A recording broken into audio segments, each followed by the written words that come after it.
Phobos is the innermost and larger of the two natural satellites of Mars, the other being Deimos. Both moons were discovered in 1877 by American astronomer Asaph Hall. Phobos is named after the Greek deity Phobos, a son of Ares, Mars, and twin brother of Deimos.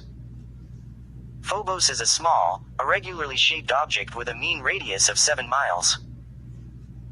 Phobos orbits 3,700 miles from the Martian surface, closer to its primary body than any other known planetary moon. It is so close that it orbits Mars much faster than Mars rotates, and completes an orbit in just 7 hours 39 minutes and 0 seconds.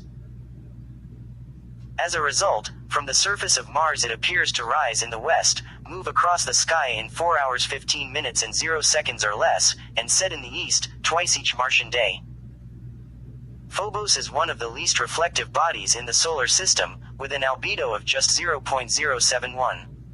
Surface temperatures range from about 25 degrees on the sunlit side to minus 170 degrees on the shadowed side. The defining surface feature is the large impact crater, Stickney, which takes up a substantial proportion of the moon's surface. In November 2018, astronomers concluded that the many grooves on Phobos were caused by boulders ejected from the asteroid impact that created Stickney, and rolled around on the surface of the moon. An alternative theory is that the grooves are stretch marks caused by tidal forces. Images and models indicate that Phobos may be a rubble pile held together by a thin crust that is being torn apart by tidal interactions. Phobos gets closer to Mars by about 2 centimeters per year, and it is predicted that within 30-50 million years it will either collide with the planet or break up into a planetary ring. Phobos was discovered by astronomer Asaph Hall on the 18th of August 1877 at the United States Naval Observatory in Washington, D.C., at about 9:14 Greenwich Mean Time. Contemporary sources, using the pre-1925 astronomical convention that began the day at noon, give the time of discovery as the 17th of August at 16:06 Washington Mean Time, meaning the 18th of August 4:06 in the modern convention. Hall had discovered Deimos, Mars's other moon, a few days earlier on the 12th of August 1877 at about 7:48 Coordinated Universal Time. The names, originally spelled Phobos and Deimos respectively, were suggested by Henry Maiden 1838-1901, science master at Eton College, based on Greek mythology, in which Phobos is a companion to the god, Ares. In the late 1950s and 1960s, the unusual orbital characteristics of Phobos led to speculations that it might be hollow. Around 1958, Russian astrophysicist Iosif Samilovich Shklovsky, studying the secular acceleration of Phobos' orbital motion, suggested a thin sheet metal structure for Phobos, a suggestion which led to speculations that Phobos was of artificial origin. Shklovsky based his analysis on estimates of the upper Martian atmosphere's density, and deduced that for the weak braking effect to be able to account for the secular acceleration, Phobos had to be very light. One calculation yielded a hollow iron sphere 9.9 miles across but less than 6 centimeters thick. In a February 1960 letter to the journal Astronautics, Fred Singer, then science advisor to U.S. President Dwight D. Eisenhower, said of Shklovsky's theory, "If the satellite is indeed spiraling inward as deduced from astronomical observation, then there is little alternative to the hypothesis that it is hollow and therefore Martian-made. The big if lies in the astronomical observations, they may well be in error. Since they are based on several independent sets of measurements taken decades apart by different observers with different instruments, systematic errors may have influenced them. Subsequently, the systematic data errors that Singer predicted were found to exist, and the claim was called into doubt, and accurate measurements of the orbit available by 1969 showed that the discrepancy did not exist." Singer's critique was justified when earlier studies were discovered to have used an overestimated value of 5 centimeters per year for the rate of altitude loss, which was later revised to 1.8 centimeters per year. The secular acceleration is now attributed to tidal effects, which had not been considered in the earlier studies. The density of Phobos has now been directly measured by spacecraft to be 1.887 grams per centimeter cubed. Current observations are consistent with Phobos being a rubble pile. In addition, images obtained by the Viking probes in the 1970s clearly showed a natural object, not an artificial one. Nevertheless, mapping by the Mars Express probe and subsequent volume calculations do suggest the presence of voids and indicate that it is not a solid chunk of rock but a porous body. The porosity of Phobos was calculated to be 30 plus or minus 5%, or a quarter to a third being empty. Phobos has dimensions of 16.7 times 13.6 times 11 miles, and retains too little mass to be rounded under its own gravity. Fuck. Phobos does not have an atmosphere due to its low mass and low gravity. You shitting me? It is one of the least reflective bodies in the solar system, with an albedo of about 0.071. Infrared spectra show that it has carbon-rich material found in carbonaceous chondrites. Instead, its composition shows similarities to that of Mars' surface. Phobos' density is too low to be solid rock, and it is known to have significant porosity. Fuck my life. These results led to the suggestion that Phobos might contain a substantial reservoir of ice. Spectral observations indicate that the surface regolith layer lacks hydration, but ice below the regolith is not ruled out. Unlike Deimos, Phobos is heavily cratered, with one of the craters near the equator having a central peak despite the moon's small size. The most prominent of these is the crater, Stickney, named after Asaph Hall's wife, Angeline Stickney Hall, Stickney being her maiden name, a large impact crater some 5.6 miles in diameter, taking up a substantial proportion of the moon's surface area. As with Mimas's crater Herschel, the impact that created Stickney must have nearly shattered Phobos. Many grooves and streaks also cover the oddly shaped surface. The grooves are typically less than 98 feet deep, 330 to 660 ft wide, and up to 12 miles in length, and were originally assumed to have been the result of the same impact that created Stickney. Analysis of results from the Mars Express spacecraft, however, revealed that the grooves are not in fact radial to Stickney, but are centered on the leading apex of Phobos in its orbit, which is not far from Stickney. Researchers suspect that they have been excavated by material ejected into space by impacts on the surface of Mars. The grooves thus formed as crater chains, and all of them fade away as the trailing apex of Phobos is approached. They have been grouped into 12 or more families of varying age, presumably representing at least 12 Martian impact events.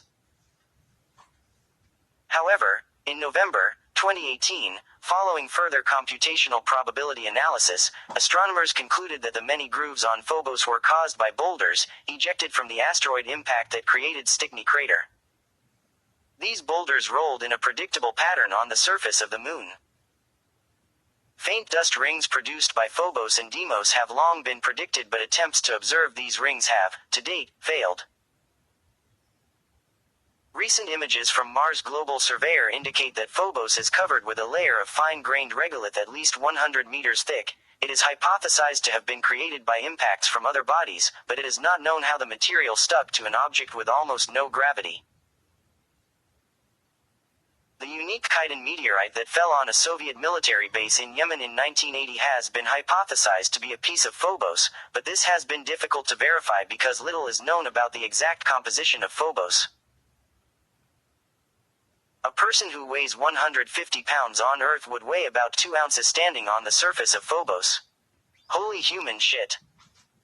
Geological features on Phobos are named after astronomers who studied Phobos and people and places from Jonathan Swift's Gulliver's Travels.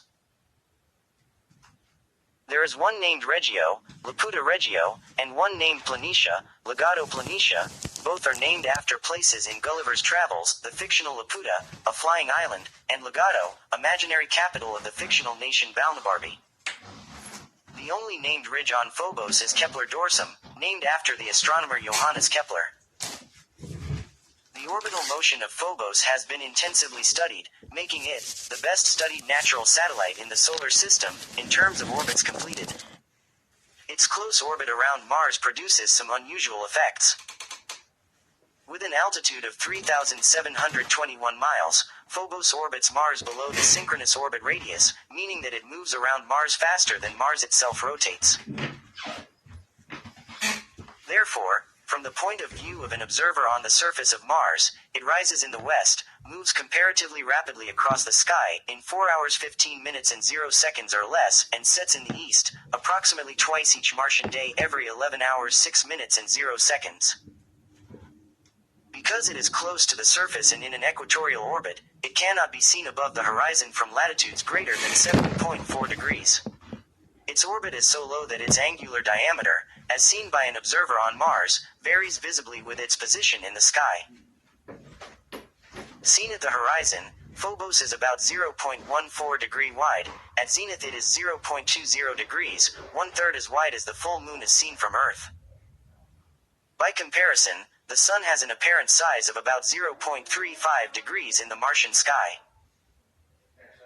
Phobos's phases, inasmuch as they can be observed from Mars, take 0.3191 days, Phobos's synodic period, to run their course, a mere 13 seconds longer than Phobos's sidereal period.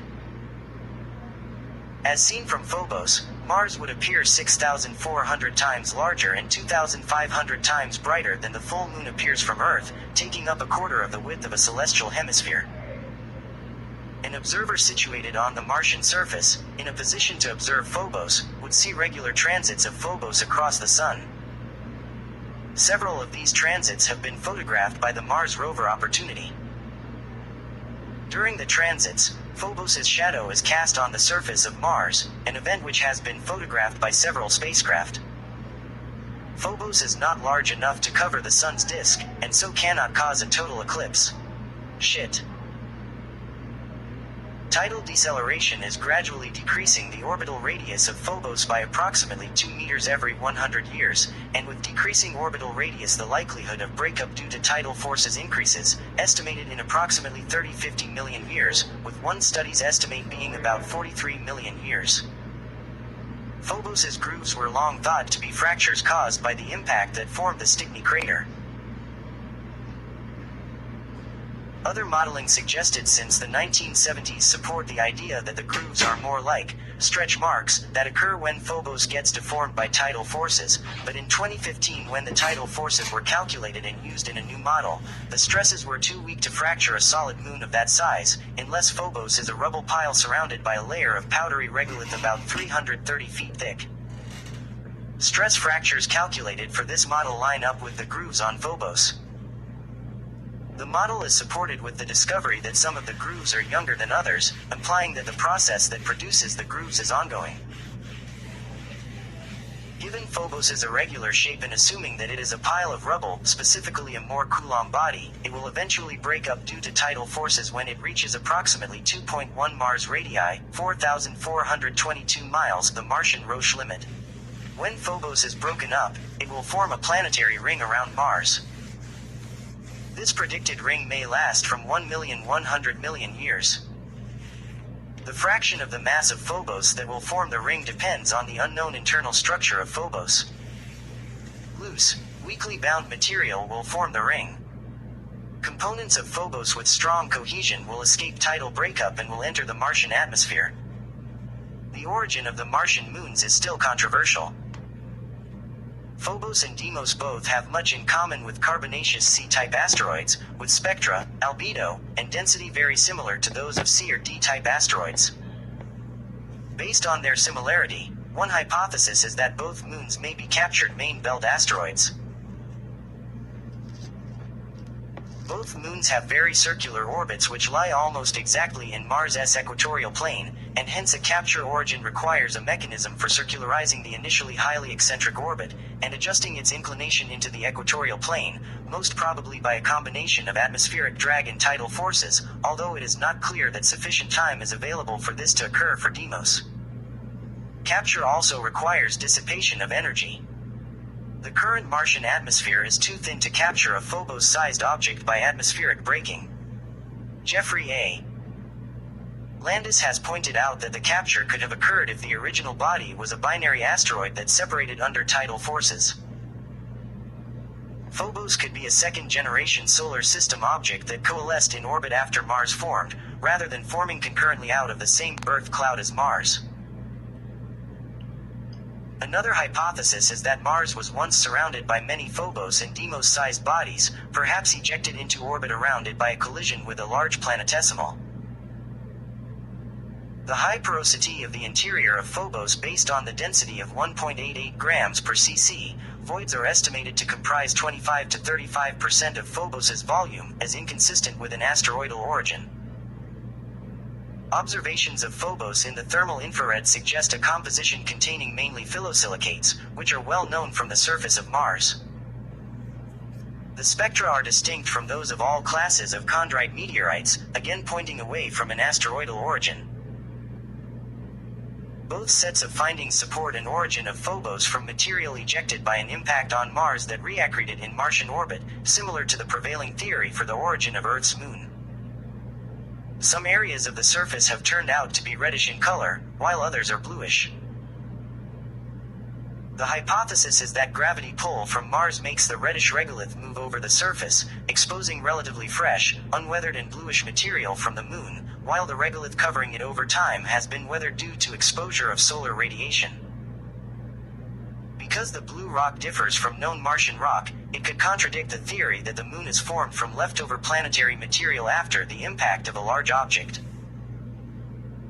Most recently, Amir Hossein Bagheri at Zurich, Amir Khan at Zurich, Michael Efroimsky, U.S. Naval Observatory, and their colleagues proposed a new hypothesis on the origin of the moons. By analyzing the seismic and orbital data from Mars InSight mission and other missions, they proposed that the moons are born from disruption of a common parent body around 12,700,000,000 years ago. The common progenitor of Phobos and Deimos was most probably hit by another object and shattered to form Phobos and Deimos. Phobos has been photographed in close-up by several spacecraft whose primary mission has been to photograph Mars. The first was Mariner 7 in 1969, followed by Mariner 9 in 1971, Viking 1 in 1977, Phobos 2 in 1989, Mars Global Surveyor in 1998 and 2003, Mars Express in 2004, 2008, 2010 and 2019, and Mars Reconnaissance Orbiter in 2007 and 2008. On the 25th of August 2005, the Spirit rover, with an excess of energy due to wind blowing dust off of its solar panels, took several short exposure photographs of the night sky from the surface of Mars, and was able to successfully photograph both Phobos and Deimos. The Soviet Union undertook the Phobos program with 2 probes, both launched successfully in July 1988. Phobos 1 was accidentally shut down by an erroneous command from ground control issued in September 1988 and lost while the craft was still en route. Shit. Phobos 2 arrived at the Mars system in January 1989 and, after transmitting a small amount of data and imagery but shortly before beginning its detailed examination of Phobos' surface, the probe abruptly ceased transmission due either to failure of the onboard computer or of the radio transmitter, already operating on the backup power. Phooey dooey dong prinkle dingle dandy fuck. Other Mars missions collected more data, but no dedicated sample return mission has been performed. Okay, so which one of you motherfuckers wants to fuck my ass? The Russian Space Agency launched a sample return mission to Phobos in November 2011, called Phobos Grunt. The return capsule also included a life science experiment of the Planetary Society, called Living Interplanetary Flight Experiment, or LIFE. A second contributor to this mission was the China National Space Administration, which supplied a surveying satellite called YINGHU-01, which would have been released in the orbit of Mars, and a soil grinding and sieving system for the scientific payload of the Phobos lander. However, after achieving Earth orbit, the Phobos Grunt probe failed to initiate subsequent burns that would have sent it to Mars. Attempts to recover the probe were unsuccessful and it crashed back to Earth in January 2012. On the 1st of July 2020, the Mars orbiter of the Indian Space Research Organization was able to capture photos of the body from 4,200 kilometers away. In 1997 and 1998, the Aladdin mission was selected as a finalist in the NASA Discovery program. The plan was to visit both Phobos and Deimos, and launch projectiles at the satellites. The probe would collect the ejecta as it performed a slow flyby, approximately 2,246 miles per hour. These samples would be returned to Earth for study 3 years later. The principal investigator was Dr. Carl Peters of Brown University. The total mission cost, including launch vehicle and operations, was $247,700,000. Ultimately, the mission chosen to fly was Messenger, a probe to Mercury. Fucking fuck. In 2007, the European aerospace subsidiary EADS Astrium was reported to have been developing a mission to Phobos as a technology demonstrator. Astrium was involved in developing a European Space Agency plan for a sample return mission to Mars, as part of the ESA's Aurora program, and sending a mission to Phobos with its low gravity was seen as a good opportunity for testing and proving the technologies required for an eventual sample return mission to Mars. The mission was envisioned to start in 2016, was to last for 3 years. The company planned to use a mothership, which would be propelled by an ion engine, releasing a lander to the surface of Phobos. The lander would perform some tests and experiments, gather samples in a capsule, then return to the mothership and head back to Earth, where the samples would be jettisoned for recovery on the surface. In 2007, the Canadian Space Agency funded a study by Optech and the Mars Institute for an uncrewed mission to Phobos known as Phobos Reconnaissance and International Mars Exploration Prime. A proposed landing site for the Prime spacecraft is at the Phobos monolith, a prominent object near Stickney crater. The Prime mission would be composed of an orbiter and lander, and each would carry 4 instruments designed to study various aspects of Phobos' geology. In 2008, NASA Glenn Research Center began studying a Phobos and Deimos sample return mission that would use solar electric propulsion. The study gave rise to the HAL mission concept, a New Frontiers class mission under further study as of 2010. Another concept of a sample return mission from Phobos and Deimos is OSIRIS-REx 2, which would use heritage technology from the first OSIRIS-REx mission. As of January 2013, a new Phobos surveyor mission is currently under development by a collaboration of Stanford University, NASA's Jet Propulsion Laboratory, and the Massachusetts Institute of Technology. The mission is currently in the testing phases, and the team at Stanford plans to launch a mission between 2023 and 2033.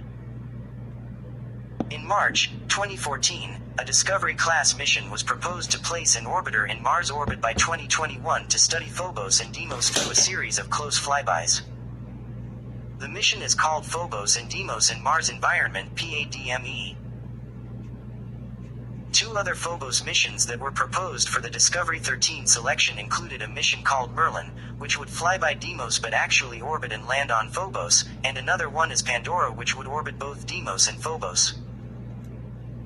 The Japanese Aerospace Exploration Agency (JAXA) unveiled on the 9th of June 2015 the Martian Moons Exploration (MMX), a sample return mission targeting Phobos. MMX will land and collect samples from Phobos multiple times, along with conducting Deimos flyby observations and monitoring Mars' climate. By using a core sampling mechanism, the spacecraft aims to retrieve a minimum 10 grams amount of samples. NASA, ESA, DLR, and CNES are also participating in the project, and will provide scientific instruments. The US will contribute the Neutron and Gamma Ray Spectrometer (NGRS), and France the Near IR Spectrometer (NIRS-4) Maker Omega. Although the mission has been selected for implementation and is now beyond proposal stage, formal project approval by JAXA has been postponed following the Hitomi mishap. Development and testing of key components, including the sampler, is currently ongoing. As of 2017, MMX is scheduled to be launched in 2024, and will return to Earth 5 years later. Russia plans to repeat Phobos grunt mission in the late 2020s, and the European Space Agency is assessing a sample return mission for 2024 called Footprint. Phobos has been proposed as an early target for a human mission to Mars. The teleoperation of robotic scouts on Mars by humans on Phobos could be conducted without significant time delay, and planetary protection concerns in early Mars exploration might be addressed by such an approach. Phobos has been proposed as an early target for a crewed mission to Mars because a landing on Phobos would be considerably less difficult and expensive than a landing on the surface of Mars itself. A lander bound for Mars would need to be capable of atmospheric entry and subsequent return to orbit without any support facilities, or would require the creation of support facilities in situ. A lander instead bound for Phobos could be based on equipment designed for lunar and asteroid landings. Furthermore, due to Phobos' very weak gravity, the delta versus required to land on Phobos and return is only 80% of that required for a trip to and from the surface of the Moon. It has been proposed that the sands of Phobos could serve as a valuable material for aerobraking during a Mars landing. A relatively small amount of chemical fuel brought from Earth could be used to lift a large amount of sand from the surface of Phobos to a transfer orbit. This sand could be released in front of a spacecraft during the descent maneuver, causing a densification of the atmosphere just in front of the spacecraft. While human exploration of Phobos could serve as a catalyst for the human exploration of Mars, it could be scientifically valuable in its own right.